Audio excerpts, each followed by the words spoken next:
இயற்கையாக நிகழும் மரங்கள், புதர்கள் மற்றும் புல்வெளிகள் பூங்காவில் உள்ளன. மேலும் உலகின் பல்வேறு இடங்களிலிருந்து கொண்டு வரப்பட்ட பல அசாதாரண தாவர வகைகள் உள்ளன. இந்த பூங்காவில் ஆண்டுதோறும் மே மாதம் நடைபெறும் பழ கண்காட்சி மற்றும் காய்கறி கண்காட்சி முக்கிய நிகழ்வாகும். இது 16 சுரங்கங்கள், 200 செங்குத்தான வளைவுகள் மற்றும் 257 பாலங்களை உள்ளடக்கியது. அடர்லி, ரன்னிமீட், கெட்டி மற்றும் லவ்டேல் போன்ற பல விசித்திரமான நகரங்களை ரயில் கடந்து செல்லும் போது பயணிகள் தங்கள் முகங்களையும் தொலைபேசிகளையும் ஜன்னல்களில் ஒட்டியுள்ளனர். ஊட்டியில் உள்ள அரசு அருங்காட்சியகம் ஊட்டி, மைசூர் சாலையில் அமைந்துள்ளது. ஊட்டி பழங்குடியினரின் கலாச்சாரம் மற்றும் பழங்கால பாரம்பரியத்தை ஒரு கண்ணோட்டம் வழங்குகிறது. இந்த அருங்காட்சியகம் உள்ளூர் மக்களால் கல்வீடு அல்லது கல் பங்களா என்றும் அழைக்கப்படுகிறது. இது நூற்றுக்கணக்கான ரோஜாக்களை கொண்ட ஒரு பெரிய தோட்டம் மற்றும் சுற்றுலா பயணிகளிடையே மிகவும் பிரபலமானது. நீங்கள் இங்கே தாவரங்கள் அல்லது விதைகளை வாங்கலாம். இது 10 ஏக்கர் நிலப்பரப்பில் பரவியுள்ளது மற்றும் நாட்டின் மிகப்பெரிய ரோஜாக்களின் சில சேகரிப்புகளை கொண்டுள்ளது. இதில் மினியேச்சர் ரோஜாக்கள், ஹைபிரிட் தேயிலை ரோஜாக்கள், ராம்ப்ளர்ஸ், புளோரிபண்டா மற்றும் கருப்பு மற்றும் பச்சை ரோஜாக்கள் ஆகியவை அடங்கும்.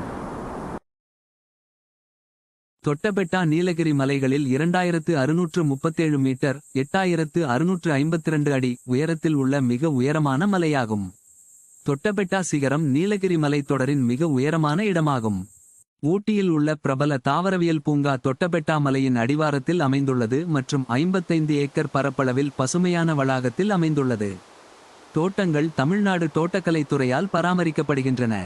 இது குரங்கு புதிர்மரம், 20 மில்லியன் ஆண்டுகள் பழமையான புதைபடிவ மரத்தின் தண்டு, மருத்துவ தாவரங்கள் மற்றும் பல தனித்துவமான தாவர வகைகளை கொண்டுள்ளது. ஊட்டிக்கு வருகின்ற சுற்றுலா பயணிகள் மத்தியில் மிகவும் பிரபலமானது ஊட்டி ஏரி. கடந்த 1823இல் உருவாக்கப்பட்ட ஊட்டி ஏரி தமிழக சுற்றுலா வளர்ச்சிக் கழகத்தின் பராமரிப்பில் உள்ளது. மழை காலத்தில் மலையிலிருந்து கீழே பாயும் நீரை சேகரிக்கும் விதமாக இது உருவாக்கப்பட்டுள்ளது. இங்கு அமைதியான படகு சவாரி செய்வதன் மூலம் ஏரியின் கண்ணுக்கினிய அழகை அனுபவிக்க முடியும். எமரால்டு ஏரி சைலண்ட் வேலி என்ற பகுதியில் அமைந்துள்ளது. ஊட்டியில் சுற்றுலாவிற்கும் மீன்பிடிக்கும் விருப்பமான இடங்களில் இதுவும் ஒன்றாகும்.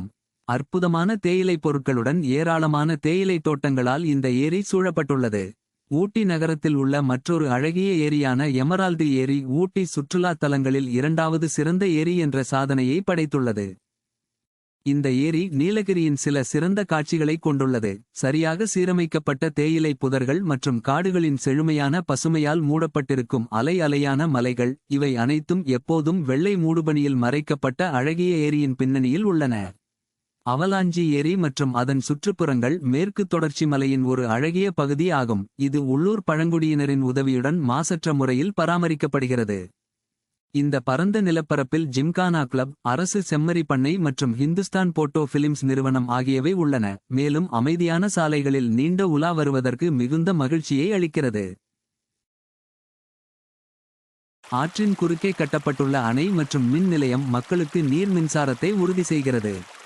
பாரம்பரிய சின்னமாக அறிவிக்கப்பட்ட பைக்காரா ஏரி ஊட்டியில் உள்ள கண்டிப்பாக பார்க்க வேண்டிய இடங்களில் ஒன்றாகும். முதுமலை புலிகள் காப்பகம் மற்றும் வனவிலங்கு சரணாலயம் முதுமலை புலிகள் காப்பகம் என்றும் அழைக்கப்படுகிறது. இது தமிழ்நாட்டில் ஊட்டிக்கு அருகில் அமைந்துள்ளது. தேசிய பூங்கா அதன் எல்லைகளை அண்டை மாநிலங்களான கேரளா மற்றும் கர்நாடகாவுடன் பகிர்ந்து கொள்கிறது. இது நீலகிரி காப்பகத்தின் ஒரு அங்கமாகும். கூடுதலாக இது ஜவஹர்லால் நேரு தேசிய பூங்காவின் ஒரு பகுதியாகும்.